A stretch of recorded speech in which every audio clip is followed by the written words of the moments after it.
Olá pessoal, continuando nossa aula de magnetismo aqui, a gente vai falar agora uma parte um pouco mais densa, um pouquinho mais complexa sobre magnetismo. Nós vimos até agora aspectos gerais sobre magnetismo, tipos de ímãs, a questão dos polos, a inseparabilidade dos polos magnéticos, os elementos ferromagnéticos, níquel, cobalto e o ferro, que são os átomos ferromagnéticos, são os elementos químicos ferromagnéticos que têm uma quantidade grande de elétrons desemparelhados nos orbitais, de tal modo que o campo magnético não é totalmente cancelado. E nós vimos que todos os ímãs, né, é, as peças metálicas, têm sua composição, ou pelo menos o ferro, cobalto ou níquel, ou ligas metálicas, combinação de outros metais que potencializem o campo magnético do níquel, do cobalto e do ferro. Tá? Então, nós vimos ali os tipos de ímã, nós temos ímãs de alnico, o cobalto samário, o ímã de ferrite, então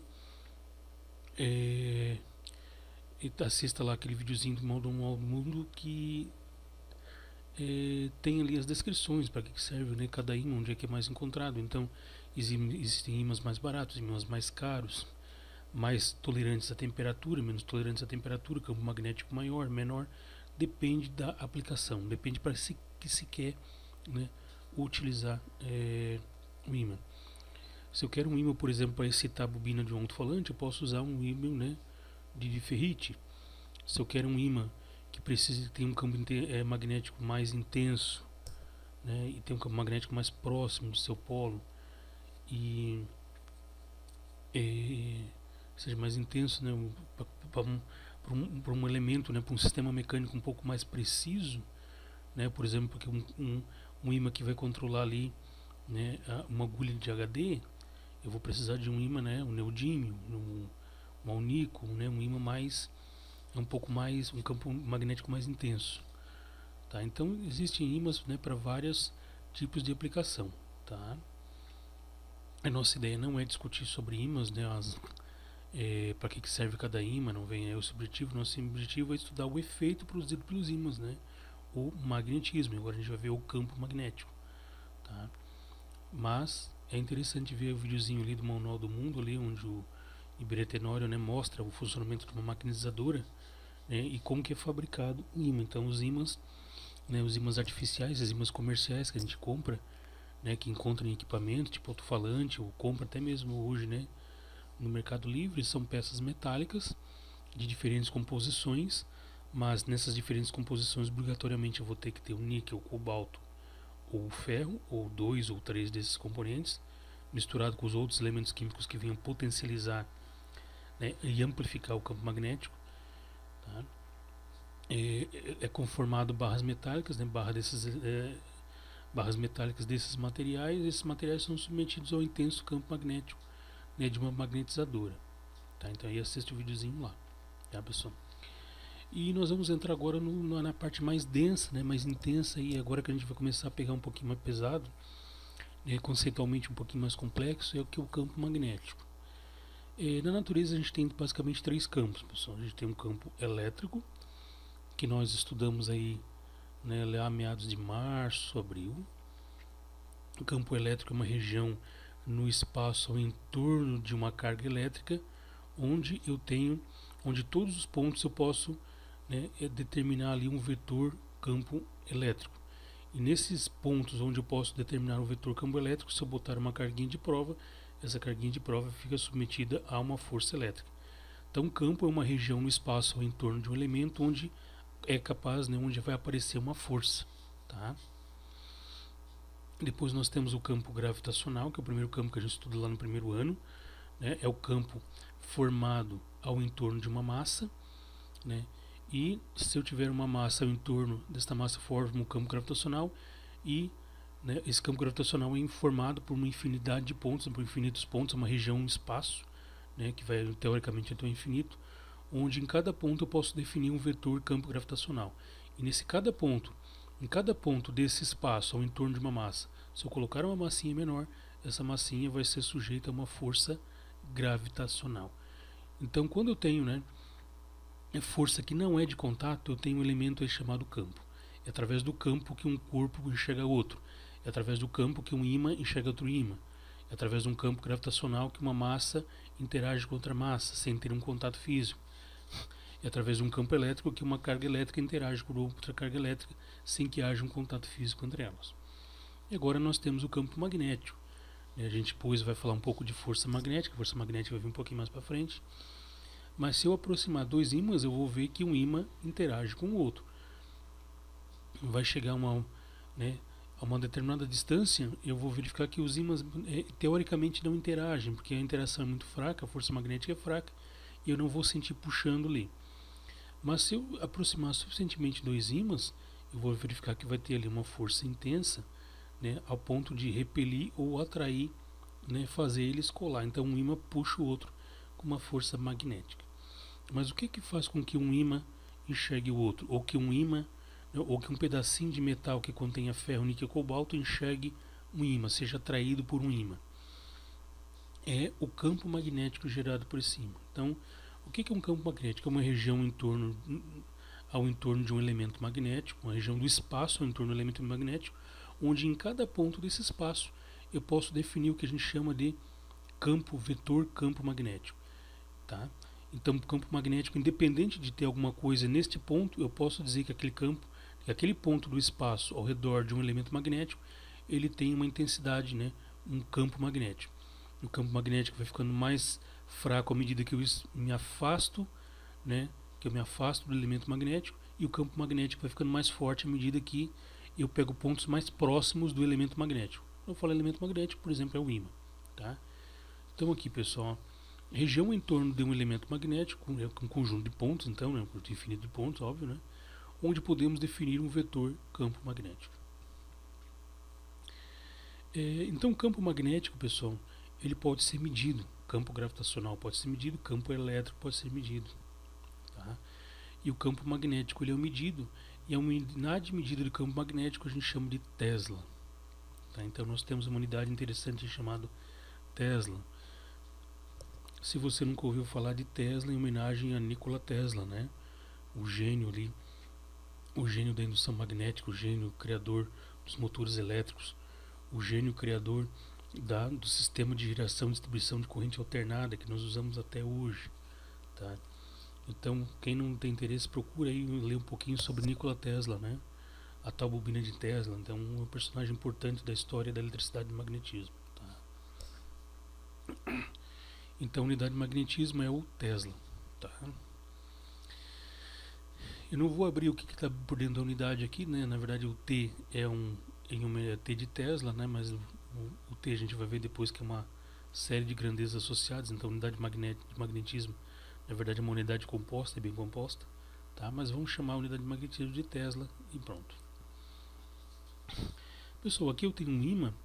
Tá? Aqui eu tenho um ímã. Esse ímã tem um polo norte e esse ímã tem um polo sul. Eu peguei vários pontos ao redor desse ímã e olha o que acontece. O campo magnético, ele é vetorial. O campo magnético a gente vai ver que ele sempre aponta para uma direção e para o sentido no espaço. Então, campo magnético vetor. Cada ponto ao redor do espaço, cada ponto no espaço ao redor de um elemento magnético, eu posso definir por um vetor.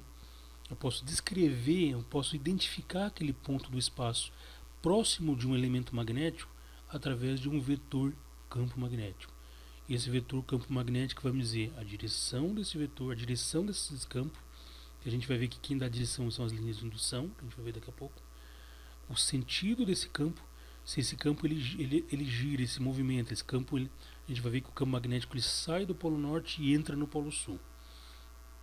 E a intensidade desse campo, ou seja, a intensidade vai dizer se o campo é mais forte ou mais fraco. A gente vai ver que quanto mais próximo dos polos e do ímã, o campo magnético, o vetor campo magnético é mais forte.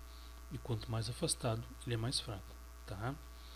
Então nós temos aqui vários pontos, onde eu tenho campo magnético no ponto B, eu tenho ponto C. Esse vetor é o campo magnético no ponto C. Eu tenho aqui um ponto D, o BD é o campo magnético no ponto D. E no ponto B, aqui eu tenho BI, BJ, campo magnético no ponto J, campo magnético no ponto E, e por aí vai. Como é que eu sei que um vetor tem que ser virado para um lado e virado para o outro? Através disso. Campo magnético, tá, pessoal? Então, aqui está o meu campo magnético. O que é esse campo magnético? O campo magnético tem essa representação aqui, ó. Essas linhas onde eu tenho essas linhas que são orientadas saindo do norte, ó, tá vendo que elas saem, por exemplo, aqui, ó, sai do norte, ó, sai do norte e entra no sul, ó. Essas linhas são chamadas linhas de indução magnética, tá? E é fácil de visualizar. Basta eu ter um pozinho de ferro, um vidro, uma folha, eu consigo visualizar. Porque o pozinho de ferro ele vai se alinhar com as linhas de indução. Cada grãozinho de um pozinho de ferro chamado limalha de ferro, ele vai atuar com uma pequena bússola que vai se alinhar com a linha de indução, tá? Então eu vou ter, claro, uma distribuição estatística um pouco maior. Existe, na verdade, quantas linhas de indução vai existir em torno de um ímã? Infinitas linhas de indução, tá? Mas eu vou ter ali uma distribuição tal que é possível, né, visualizar essas linhas através de uma farinha, através de um pó de ferro que a gente chama de limalha de ferro. Pozinho de bombril, pozinho de palha de aço e tal. E a bússola, né? Uma bússola, a gente vai ver que uma bússola também é um ímã. Depois a gente vai comentar um pouquinho da utilidade de uma bússola. Então você está vendo aqui, ó, que se eu desenhar infinitos vetores, pessoal, pegar infinitos pontos e nesses infinitos pontos desenhar infinitos vetores campos magnéticos, eu vou ter no total esse desenho aqui, que é um campo magnético. Então, para vendo que cada ponto ó, está sobre uma linha de indução, ó, tá? Então, linha de indução é só isso. Vai existir 4 linhas de indução em cima e embaixo? Claro que não, aqui é uma representação. Existem infinitas linhas de indução, tá? E para estudar as linhas de indução de um ímã, eu posso usar, por exemplo, uma bússola. A gente vai ver depois ali. Tá? Então, né, nesse ponto aqui, ó, essa linha de indução, né, está passando uma linha de indução, tem um ponto, o ponto D está sobre essa linha de indução, então eu posso saber a intensidade dessa linha de indução através do vetor campo magnético no ponto D. Eu tenho um ponto C sobre esta linha de indução aqui, ó, e eu posso saber a intensidade dessa linha de indução, o campo magnético sobre essa linha de indução através do vetor BC, ou vetor campo magnético sobre o ponto C. Tá? E assim o raciocínio, né? Eu vou raciocinar da mesma forma para todos os pontos. Vou pegar um monte de ponto, né? Ponto A, ponto B, ponto C, ponto D, né? E se eu botar uma bússola perto das linhas de indução, pessoal, tá? Se eu botar uma bússola perto das linhas de indução, o ponteiro da bússola vai se alinhar como está aqui, ó. Olha só, aqui eu tenho, né? Um ímã com polo norte e sul. Olha como é que está posicionado os ponteiros da bússola em diferentes pontos ao entorno do ímã. Verifica que o ponteiro, né, ele assume, né, uma certa orientação. Ó. Se eu botar uma bússola aqui, ele já vai ficar paralelo ao ímã. Tá? Então, observe interessante que ele vai se alinhando com o campo magnético. Ele se alinha com o campo magnético de uma bússola. Por exemplo, se eu fazer isso aqui, vamos supor que eu vou botar uma bússola. Deixa eu carregar a minha caneta. Eu vou botar uma bússola aqui, pessoal. O que vai acontecer? O ponteiro da bússola vai fazer isso. Ó. O ponteiro da bússola faz isso. Ele fica alinhado com a linha de indução neste ponto aqui, tá? Então, né, e obviamente aqui vai ser o que? Aqui vai ser o norte, porque essa linha está saindo do norte indo para o sul. E lembra que quem atrai o norte é o sul, né? E aqui vai ser o sul, né? Porque está atraído pela linha que está saindo do norte. Então o polo sul vai ficar sobre a linha de indução no sentido de entrar no norte, de ir para o norte, e o polo norte da agulha da bússola vai ficar sobre a linha de indução no sentido de ir para o sul, tá?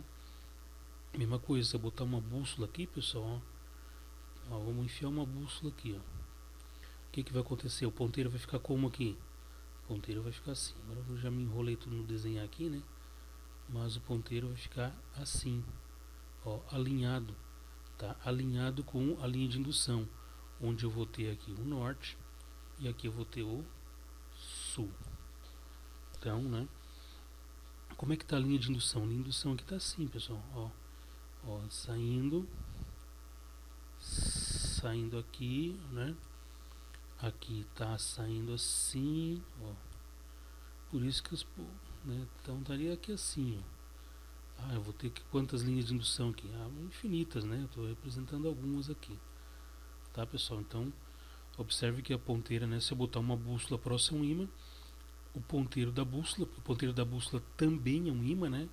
Eu vou ter que o ponteiro vai se alinhar com as linhas de indução gerada por esse ímã, por esse elemento magnético. Depois a gente vai usar o simulador, a gente vai ver um pouquinho melhor disso aí, tá?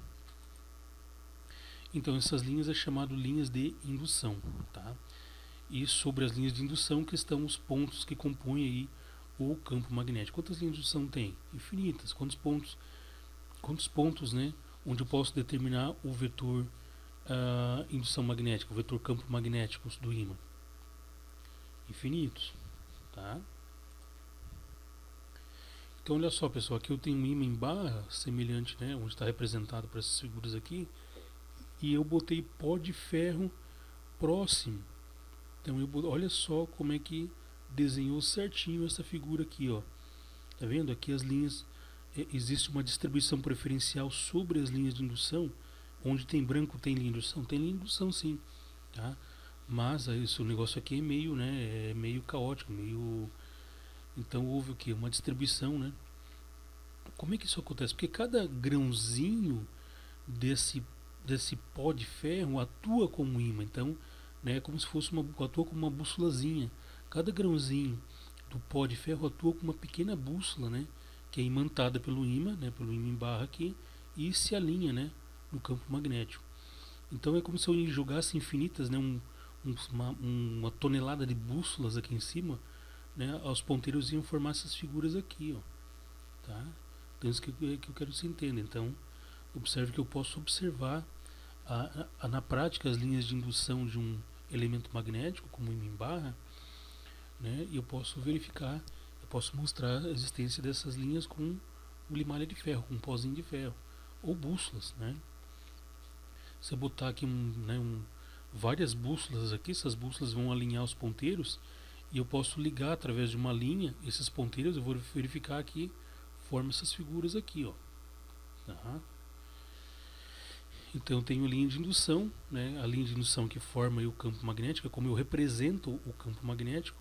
As linhas de indução de um elemento magnético saem, isso é importante, pode ser cobrado.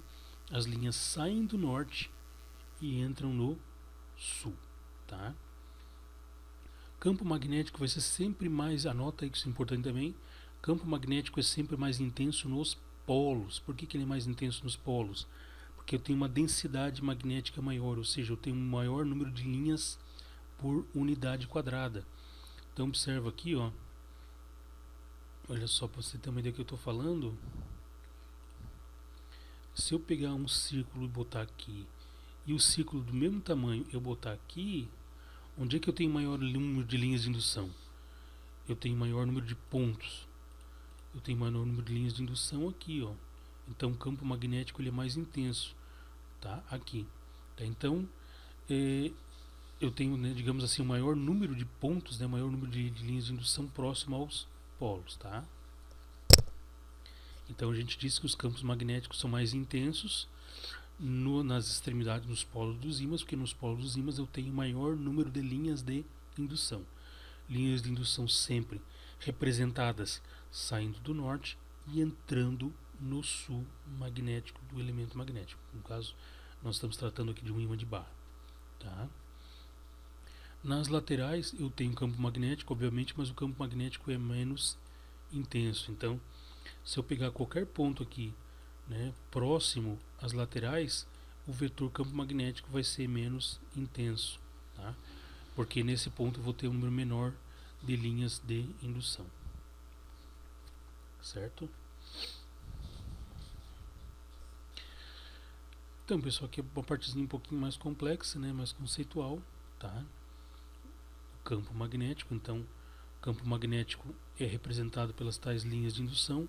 Quanto mais linhas de indução tiver, mais forte é o campo magnético, mais intenso será o vetor campo magnético naquele ponto. Tá? Então se eu botar, né, o ponto, por exemplo, aqui, o ponto A aqui, a intensidade do campo magnético vai ser maior do que no ponto C, vai ser maior do que do ponto H. Tá? Não é que no ponto H não vai ter, não é que no ponto mais distante não vai ter campo magnético, vai ter, mas nesses pontos o campo magnético vai ser mais fraco, porque ali a concentração de linhas de indução é menor. As linhas de indução são sempre mais concentradas nos polos, nas extremidades. E eu posso verificar isso pela figura aqui, ó, tá vendo aqui, olha só, onde tem maior concentração de malha. É nos polos, não é nas laterais, é nos polos. Eu tenho um número maior de linhas de indução. Então o campo magnético vai ser mais intenso nos polos do que nas laterais dos ímãs, certo? Isso é importante.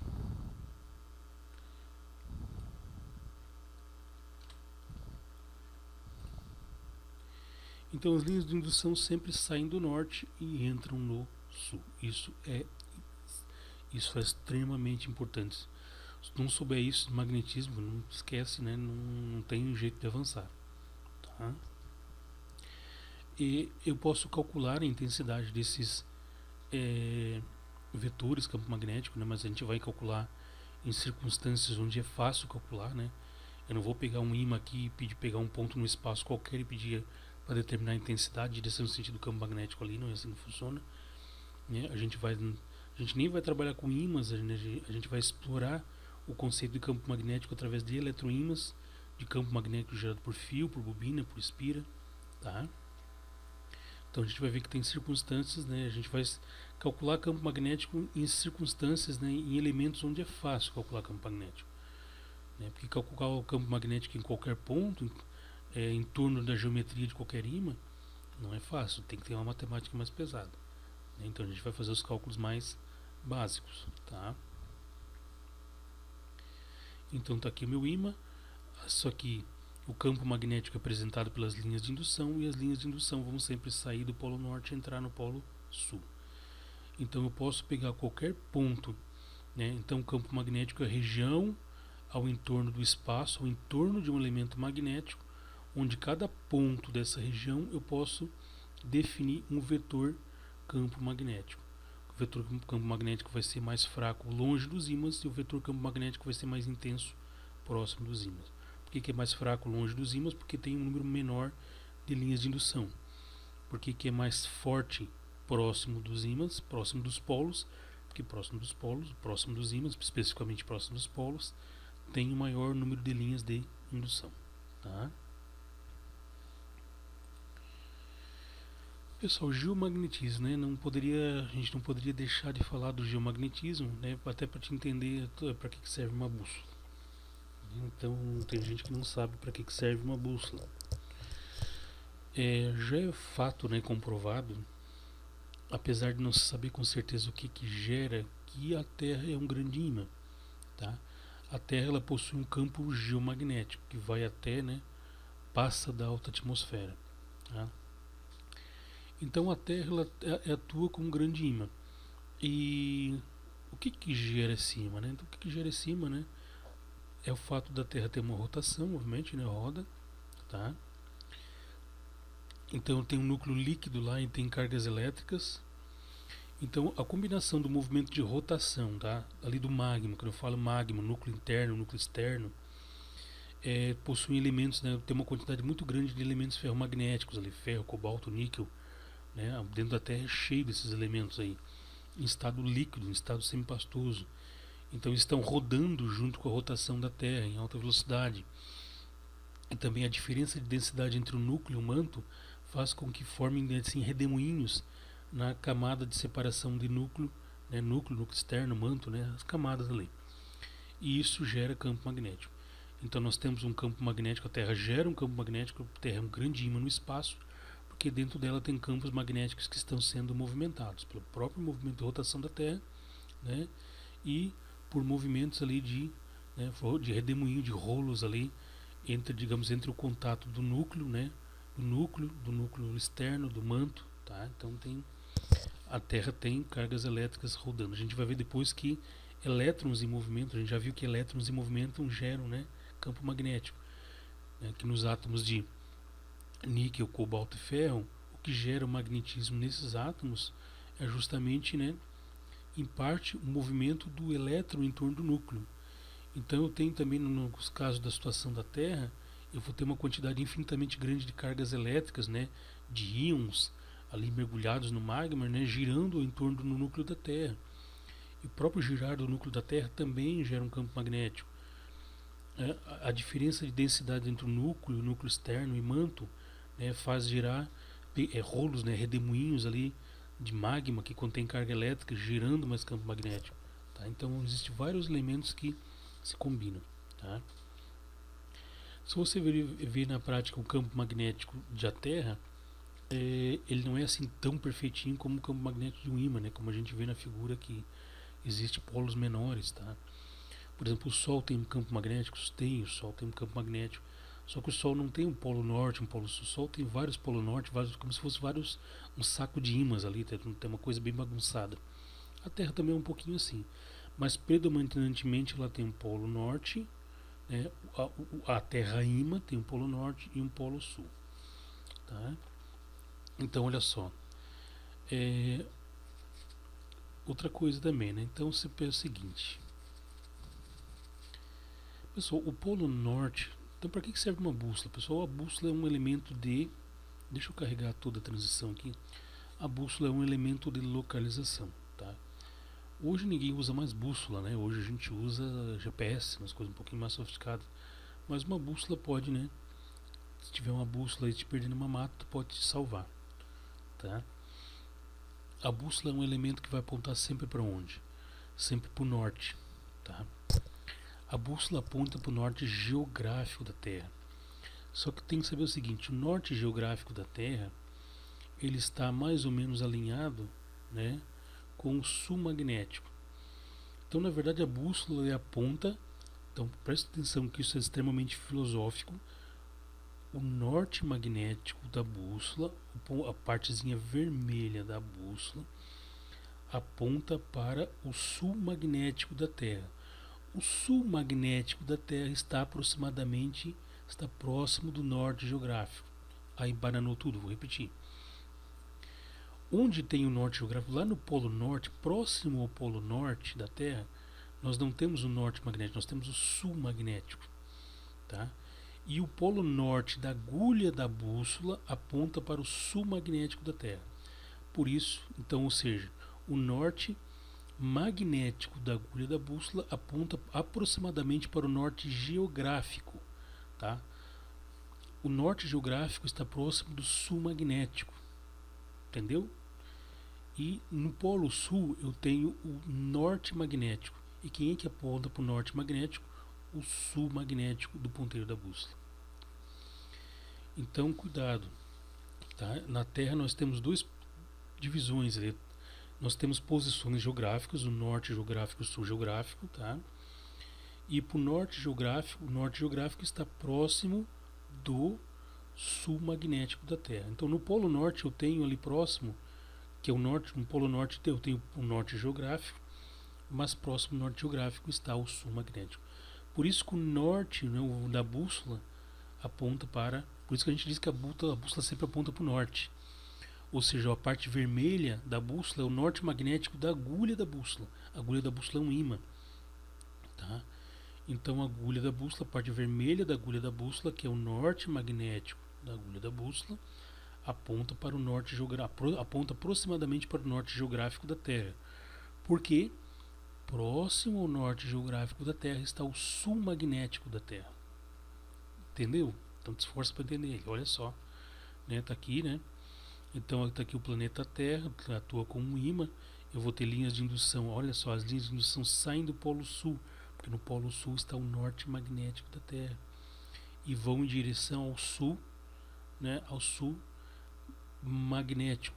No sul magnético, né? No sul magnético, aqui esse cima representa o magnetismo da Terra e esse aqui representa a bússola. Então o norte magnético do ponteiro da bússola está se alinhando com as linhas de indução, né? Que estão indo para o sul magnético. Presta atenção, filosofa bastante sobre isso, que é importante. Do ponto de vista prático, né, qual é a vantagem de um planeta ter, né, um campo magnético? campo magnético, pessoal, protege a Terra contra a radiação solar, tá? É, então, por exemplo, o Sol tem épocas, né, que tem ejeção de massa, que a gente chama de ejeção de massa coronal, né, que é um grande lançamento de plasma, são explosões magnéticas que lançam uma quantidade de plasma muito, né, muito longe, a milhões e milhões de quilômetros. Essa massa, né, e parte desse plasma, que na verdade é uma massa de gás ionizado, pode chegar na Terra, mas o campo magnético da Terra vai defletir essa massa de gás ionizado e não vai, né, atingir em cheio. Por onde que esse campo magnético pode entrar? Por onde que esse plasma ionizado pode entrar? Ele pode entrar pelo núcleo, pessoal. Ele pode entrar pelos polos aqui, ó. Ele pode entrar onde o campo magnético é um pouco mais intenso e acaba entrando ali, espirilando, né? Acaba entrando por aqui, tá? A gente vai ver depois por que isso ocorre, né? Porque as partículas estão entrando perpendiculares à linha de indução, então vai ter uma força elétrica no sentido de mudar a trajetória. Então as cargas que seguem reto aqui são defletidas para cá, e as que pegam, né, aqui as linhas de indução na perpendicular acabam sendo curvadas. A gente vai ver depois que o campo magnético desvia, ele curva a trajetória de uma carga, tá? Então depois a gente vai entender por que aqui na região dos polos parte dessa massa ejetada, né, dessa massa de ejeção coronal aqui consegue entrar, e essas partículas carregadas que entram aqui pelo polo magnético e pelo polo magnético sul e pelo polo magnético norte, elas se chocam com os gases da atmosfera e ionizam os gases da atmosfera, fazendo com que esses átomos, né, átomos de nitrogênio, por exemplo, oxigênio, argônio, quando eles se chocam com partículas carregadas vindas lá, né, de injeções coronais do Sol, essas partículas, né, acabam depois, para se voltar ao estado, né, um estado não excitado, eles emitem luz.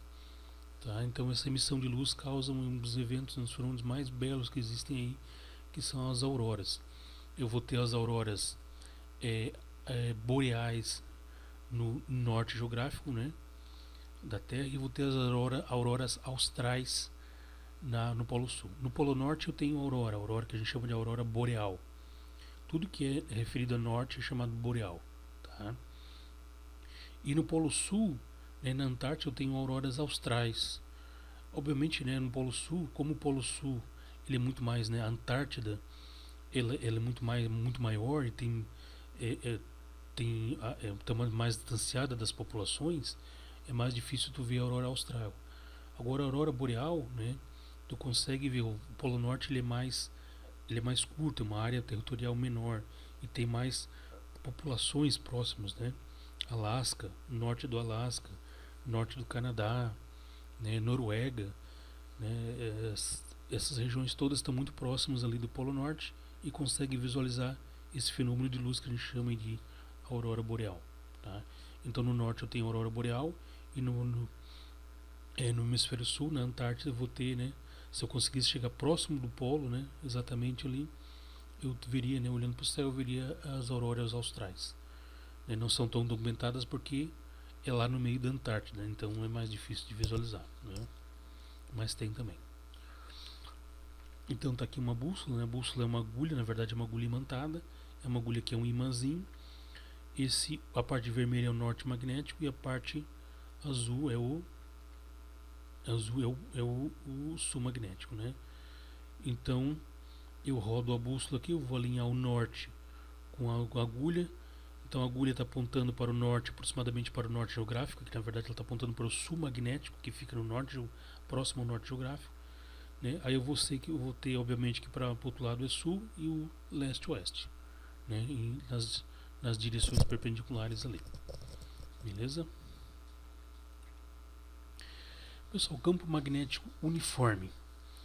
Campo magnético uniforme. Então, o que seria um campo magnético uniforme? O campo magnético uniforme é um campo onde as linhas, a gente vai trabalhar depois muito com o campo magnético uniforme, é um campo onde as linhas de indução são paralelas.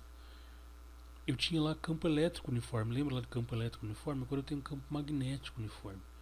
E campo magnético uniforme eu vou ver, por exemplo, né, em imã tipo U, ou imã onde eu tenho dois polos, né, paralelos aqui. Nesse caso aqui eu tenho que as linhas de indução são aproximadamente paralelas, tá? E tem a mesma intensidade em qualquer ponto.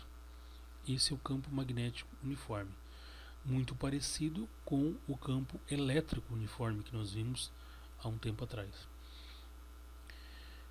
Então, por que esse aqui não é uniforme? Essas regiões aqui, tá vendo, em torno do átomo? Deixa eu voltar aqui. Esse campo magnético ele não é uniforme porque as linhas não são paralelas, as linhas são curvas, né? Tá vendo? Aqui elas vão chegando uma mais próxima da outra, que elas estão mais distantes, então não posso dizer que são linhas paralelas. Para ser paralelo precisa ter linhas retas, tá? Elas podem ser concêntricas, que são os círculos, né? Linhas circulares paralelas também.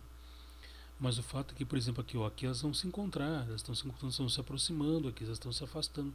Então essas linhas não são paralelas. As linhas magnéticas são paralelas quando, né, elas mantêm a mesma distância na sua trajetória do polo norte para o polo sul. Então eu tenho aqui, né, magnético. No caso de um ímã U, eu vou ter a linha de indução paralela só aqui, ó. Aqui eu vou ter o que? Eu vou ter isso aqui, né? Opa, ao contrário, né? Ao contrário do que eu estou representando aqui. Então, geralmente eu represento, né? É um padrão, tá, pessoal? Eu represento geralmente o polo norte por vermelho e o polo sul por azul. Mas não é um padrão obrigatório, assim, mas é o que a gente se encontra. Então, tem linhas de indução, né? Saindo do norte e entrando para o sul. Aqui nessa regiãozinha, né? Elas são paralelas até aqui, né? Aqui são as extremidades do ímã, então lembra lá que as linhas de indução estão mais concentradas na extremidade, aqui, né? Aí aqui, né? Aqui eu já começo a fazer assim, ó, né? Aí começa a fazer assim, já começa a fazer assim, né? Assim, né? Já começa a despirocar um pouco. Ela é aproximadamente uniforme, né? Aqui, né? Próximo dos polos nessa regiãozinha ali.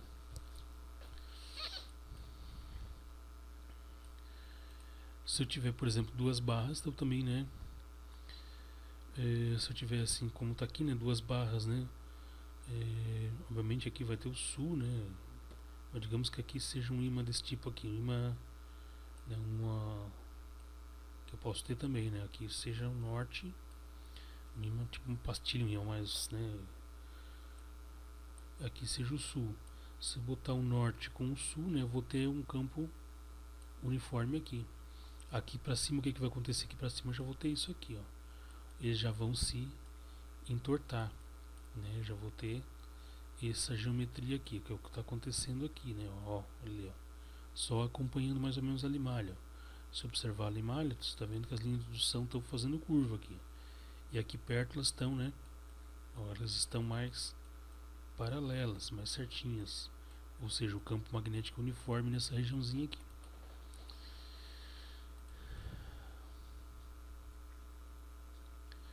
Certo, pessoal?